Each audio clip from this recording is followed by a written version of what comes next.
Tinawagan ni Celia si Nora pagkabalik niya sa opisina. Sa kabila ng kanyang kalungkutan, ayaw niyang sumuko ng ganun kadali. Kaya tinawagan niya si Brea at sinabi ang lahat ng nangyari. Brea, pwede mo ba akong tulungan magpaliwanag kay Nora? Binlock niya ako sa lahat ng kontak na meron kami. Hindi ko siya makontak. Siguradong hindi niya ako haharapin kapag binisita ko siya sa kanyang trabaho o bahay. Nang marinig ni Brea na sinulan ay si Tyson, sumigaw siya sa pagkabigla. Ano? Sinulan ay si Tyson, sir? Napakasama mo. Bakit hindi mo sinabi sa akin? Itinuring kita bilang matalik kong kaibigan. Nakakadismaya na ipinagkait mo ito sa akin. Brea, huwag kang magalit. Hindi ko sinasadyang itago ito sa'yo. Sinusubaybayan ng pamilya Hudson ang mga aktibidad ni Tyson. At natatakot siyang ibunyag ang tunay niyang pagkatao kahit kanino. Medyo matagal din niya itong inilihim sa akin. Nag-aalala siya na baka may mangyaring masama sa akin.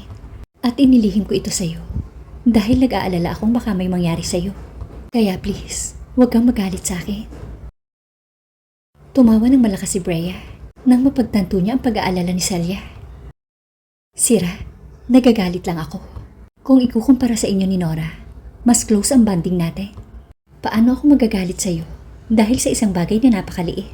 Isa pa, hindi tayo nagmamahal sa iisang tao. Actually, nagkakilala kami ni Wayne dahil sa inyong mag-asawa. Kung iimbitahan mo ako sa isang dinner, patatawarin kita. Nang matuklasan ni Celia na hindi galit si Brea, medyo gumaan ang pakiramdam niya at agad na pumayag. Makalipas ang ilang sandaling pag-aalinlangan, sinabi ni Brea na, ngunit duda ako na si Nora ay hindi madaling makalimot. Bagamat mahal niya si Nolan, asawa na ito ng isa sa malalapit niyang kaibigan.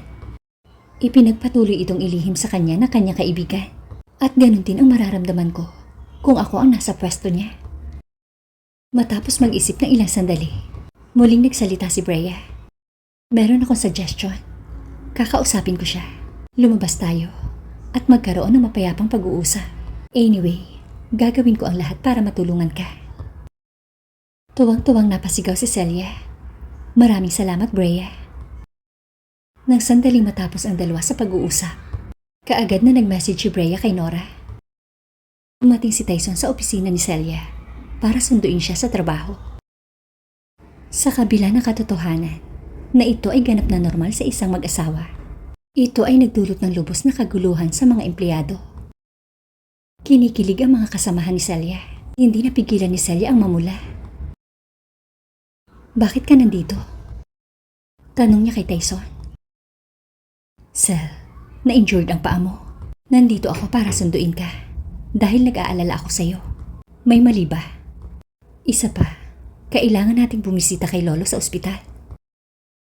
Hindi malakas ang boses ni Tyson. Ngunit narinig ng iba sa opisina ang kanyang mga sinabi. Sobrang sinasamba ni Mr. Reyes ang kanyang asawa. Napakaswerte ni Celia. Kung makakahanap lang sana ako ng asawang katulad ni Mr. Reyes. In your dreams, ngayong gabi, maaari mong ipagpatuloy ang iyong panaginip tungkol dito. Nang marinig ni Celia ang panunukso, lalong namula ang kanyang pisngi at nagmamadaling sumagot kay Tyson. Tyson, okay lang ako. Hindi mo na kailangang mag-alala sa akin.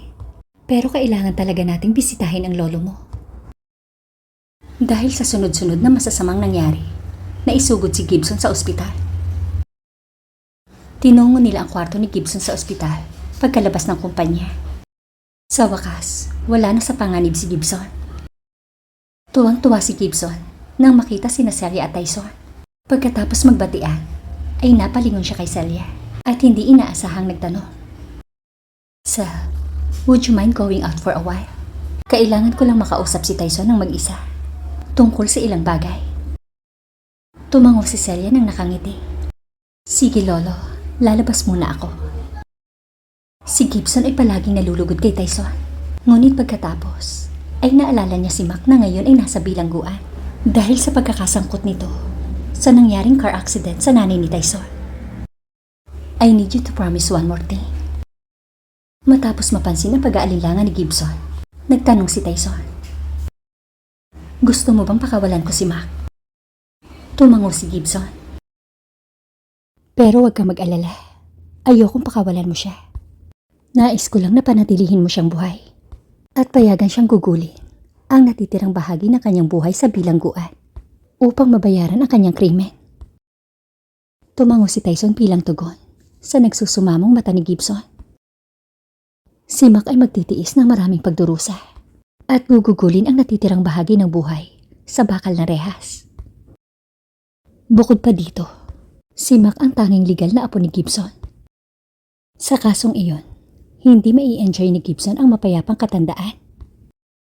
Sa labas ng kwarto, umupo si Celia sa upuan at tinek si Brea. Brea, nakausap mo na ba si Nora? Nagpaliwanag ka ba sa kanya sa ngalan ko?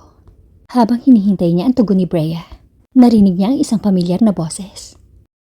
Celia, anong ginagawa mo dito? Tumingala si Celia at nakita si Alec. Nakangiti siyang sumagot dito.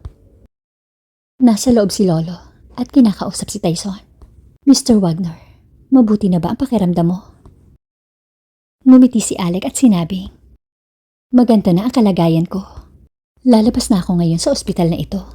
Agad akong pumunta kay Mr. Gibson Hudson nang marinig kong nasa ospital siya. Well, Mr. Wagner, gusto mo bang samahan ako saglit? Nag-uusap sina Tyson at ang kanyang lolo sa loob at siguradong medyo matatagalan ang pag-uusap nila. Tumango si Alec at umupo sa tabi ni Celia. Celia, kamusta ang mga bagay sa pagitan niyo ni Tyson? Sa tingin mo ba, kwalipikado siya bilang asawa mo? Natigilan si Celia sa tanong na ito. Gayunpaman, tumango siya at sumagot. Hindi ka panipaniwalang napakabuti ng pakikitungo sa akin ni Tyson. Marami na kaming pinagsaluhan sa nakaraan. Kasalukuyan akong namumuhay ng kontento kasama siya. Bakas sa mukha ni Celia ang kaligayahan habang nagsasalita tungkol kay Tyson. Paman, naniniwala si Alec na mapalad si Tyson sa kanyang anak na babae. Hindi niya maiwasang maliitin si Tyson. Celia, ikaw ay ganap na napakaganda. Ngunit ang asawa mo ay sira ang mukha. Hindi mo ba naisip na maghanap ng kaakit-akit na asawa? Medyo nairita si Celia. Pinagtanggol niya ang kanyang asawa. Hindi mahalaga ang pagiging kaakit-akit. Hindi ko minahal si Tyson dahil sa mukha niya. At mamahalin ko siya, kahit pangit at mahirap siya. Nang mapagtanto kung gaano kamahal ni Celia si Tyson, walang nagawa si Alec kundi tumango. Tama ka, konti lang ang mga lalaki sa mundo na nagmamahal sa kanilang mga asawa sa paraang ginagawa ni Tyson. Naniniwala si Celia na talagang mabait si Alec sa kanya at nararamdaman niya ang espesyal na damdamin nito sa kanya. Nang maisip niya ang mga sinabi ni Tyson na maaaring siya ang anak ni Alec, hindi niya maiwasang tanungin ito. Mr. Wagner, nakita mo na ba ang anak mong babae? Naisabihin ni Alec kay Celia na siya ang anak niyang babae. Habang tinitingnan niya ito ng isang mapagmahal na tingin, ayunin niyang makasama ito. Gayunpaman, wala siyang lakas ng loob. Natatakot siyang mawala ito sa kanya ng tuluyan kapag isiniwalat niya ang katotohanan ng anak niya ito. Hindi ko pa siya natatagpuan. Ngunit naniniwala akong mangyayari yun. Kapag nangyari yun, gagawin ko ang lahat para makabawi sa nakaraan. Ibibigay ko sa kanya ang anumang hilingin niya. Nagsalita siya ng may labis na panghihinaya at pagmamahal para sa kanyang nawawalang anak. Labis na naantig si Celia sa mga sinabi ni Alec. Mr. Wagner, naniniwala akong mahahanap mo ang iyong anak. To be honest, natagpuan ko na siya, sabi ni Alec habang nakatingin sa mga mata ni Celia.